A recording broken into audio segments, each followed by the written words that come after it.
Hello welcome to doctor N Y R YouTube channel. आज का जो टॉपिक है वो है insulin. Please take a screenshot. Insulin जो होता है ये एक हार्मोन होता है। इसका जो नेचर होता है ये पॉलीपेप्टाइड होता है। तो पॉलीपेप्टाइड जब होता है तो ये कंपोज होता है अमाइनो एसिड्स का। तो लगभग इसमें 50 अमाइनो एसिड्स का बना होता है इंसुलिन। जो इंसुलिन जो होता है इसका काम होता है जो राइजर ब्लड शुगर जो होता है, तो उसको ब्लड शुगर जो होता है specially blood sugar amino acids fatty acids को भी लोअर कर देता है। लेकिन मेन जो होता है ग्लूकोज जो राइजर मतलब ब्लड में होता है उसकी लेवल जब ज़्यादा हो जाती है, ये नॉर्मल लेवल होती है ग्लूकोज की, ब्लड ग्लूकोज की 63 से लेके 144 mg/100 ml। जब इससे ज़्यादा राइज हो जाएगा ग्लूकोज हमारे ब्लड में तो उसको इंसुलिन जो होता है अपने मतलब नॉर्मल लेवल तक लाता है। तो ये जो नॉर्मल लेवल तक इसको लाता है तो ये किस तरीके से लाता है, ये क्या करता है जो ग्लूकोज होता है जो हाई ग्लूकोज होता है ब्लड में उसको कन्वर्ट करता है ग्लाइकोजन में। तो इस प्रोसेस को बोलते हैं ग्लाइकोजेनेसिस। जब ये ग्लूकोजन में कन्वर्ट होता है ग्लूकोज तो ये कहाँ पे होता है लिवर एंड स्केलेटल मसल्स। दूसरा और क्या करता है, इसका एक और फंक्शन क्या होता है, ये एक्सेलरेट करता है अपटेक ऑफ अमाइनो एसिड्स। जो सेल होती है उसको हेल्प कर देता है अमाइनो एसिड को अपटेक करने में। और इस तरीके से सेल जो होती है उसमें प्रोटीन सिंथेसिस हो जाती है। दूसरा जो होता है एक तो ये मतलब जो रेजर ब्लड जो होता है ग्लूकोज लेवल जो होते हैं ब्लड में, एक तो ये इस तरीके से करता है ग्लूकोज को कन्वर्ट करता है ग्लाइकोजन में। दूसरा किस तरीके से करता है, ये डिक्रीज करता है ब्रेक डाउन ऑफ ग्लाइकोजन। जो स्टोर हमारे पास ग्लूकोज होता है ग्लाइकोजन, तो उसको उसकी जो ब्रेक डाउन जो होता है, जब ये ग्लाइकोजन ब्रेक डाउन हो जाएगा इससे क्या है ग्लूकोज और आएगा ब्लड में, तो इस ब्रेक डाउन को ग्लाइकोजन ब्रेक डाउन को डिक्रीज कर देता है इसका। तो इस तरीके से ग्लूकोज जो होता है ये बनना बंद हो जाता है। तो ये जो नॉर्मल लेवल होती है हमारी इसकी ग्लूकोज की ब्लड में वो ठीक रहते हैं। एक और फंक्शन होती है इसकी, ये क्या करता है प्रमोट करता है synthesis of fatty acids and storage of fat in adipose tissues. Adipose tissues में क्या करता है, ये जो सिंथेसिस होती है फैटी एसिड की और फैट को स्टोरेज कर देता है जो टिश्यूज़ होते हैं एडिपोज टिश्यू उस वहाँ पे।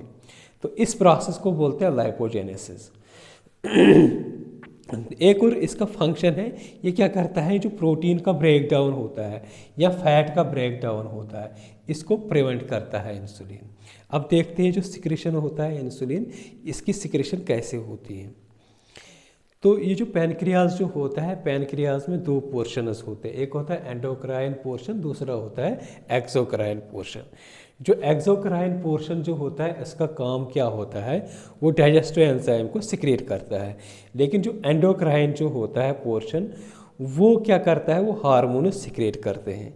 तो जो एंडोक्राइन जो पोर्शन होता है वो बना होता है आइलेट्स ऑफ हैंगरहैंस। तो ये जो आइलेट्स ऑफ जो पैनक्रियाटिक आइलेट्स जो होते हैं उसमें बहुत तरह के सेल्स होते हैं। तो ये जो इंसुलिन जो होता है ये एक सेल होती है इसमें पैनक्रियाटिक आइलेट्स, उस सेल का नाम होता है बीटा सेल। ये जो बीटा सेल होता है कभी कभी इसको बोलते हैं बी सेल। यही से मतलब सिक्रेट हो जाता है, प्रोडक्शन होती है इस इंसुलिन की। इसकी जो सिक्रेशन जो होती है इसको स्टिमुलेट करता है। जब ग्लूकोज लेवल हाई हो जाता है उससे भी इंसुलिन जो होता है इंसुलिन की स्टिमुलेशन मतलब स्टिमुलेट हो जाता है हाई ब्लड ग्लूकोज से। दूसरा जो होता है जो अमाइनो एसिड्स होते हैं या फैटी एसिड्स जो होते हैं इनकी लेवल जब राइज हो जाएगी नॉर्मल से ज़्यादा, उससे भी इंसुलिन जो होता है वो स्टिमुलेट हो जाता है। एक और से होता है जो गैस्ट्रो इंटेस्टाइनल हार्मोन्स होते हैं, for example gastrin and secretin, ये भी क्या करते हैं स्टिमुलेट करते हैं इंसुलिन की सिक्रेशन को। अब जो ये मतलब जो सिक्रेशन जो होती है हमने देखा है ये किससे स्टिमुलेट होता है इंसुलिन, वह तो हमने पढ़ा। लेकिन जो सिक्रेशन होती है इंसुलिन की वो डिक्रीज़ भी हो जाती हैं। तो इंसुलिन की सिक्रेशन को डिक्रीज़ करता है ग्लूकागॉन। दूसरा हार्मोन होता है एड्रेनलिन और कॉर्टिसोल और सोमैटोस्टैटिन।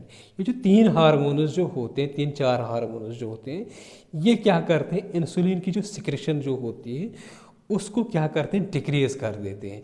इनका हम 1 बाय 1 पढ़ेंगे। जो ग्लूकागॉन होता है, एड्रेनलिन होता है, कॉर्टिसोल, ये इंसुलिन को किस तरीके से इनकी जो मतलब स्टिमुलेशन जो होती है डिक्रीज करते हैं, हम नेक्स्ट वीडियोज़ में पढ़ेंगे। ये मैंने यहाँ पे बनाया इसका जो पैनक्रियाटिक आइलेट्स जो होती हैं वो इस तरीके का, उसमें जो मतलब सेल्स जो होते हैं इस तरीके से होते हैं। ये जो क्लस्टर्स जो होते हैं इनको बोलते हैं एसिनी, ये वाले। तो इसमें जो मतलब अंदर जो सेल्स होते हैं, बहुत तरह के सेल्स होते हैं। फॉर एग्जांपल अल्फा सेल्स जो होते हैं, बीटा सेल्स होते हैं, ये डेल्टा सेल्स होते हैं। ये जो बीटा सेल्स यहाँ पे होते हैं ये वाले, तो यही जो बीटा सेल्स होते हैं ये सिक्रेट करते हैं इंसुलिन को। और भी सेल्स होते हैं जैसे ये हमने दिखाया यहाँ पे अल्फा सेल्स। अल्फा सेल्स के बीच में होते हैं एफ सेल्स, ये अलग हार्मोन्स सिक्रेट करते हैं। नेक्स्ट वीडियोस में हम उनके बारे में पढ़ते हैं। यहाँ पे जो इंसुलिन जो होता है वो इन ये जो यहाँ पे ये प्रेजेंट होते हैं ये पूरे इंटरनल स्ट्रक्चर में इसके, तो यहाँ से इन बीटा सेल्स से इंसुलिन निकलता है। अगर आप लोगों को हमारा ये वीडियो अच्छा लगा होगा तो प्लीज़ इस चैनल को सब्सक्राइब कर दीजिएगा, वीडियो को लाइक एंड शेयर कर दीजिएगा। Thank you very much.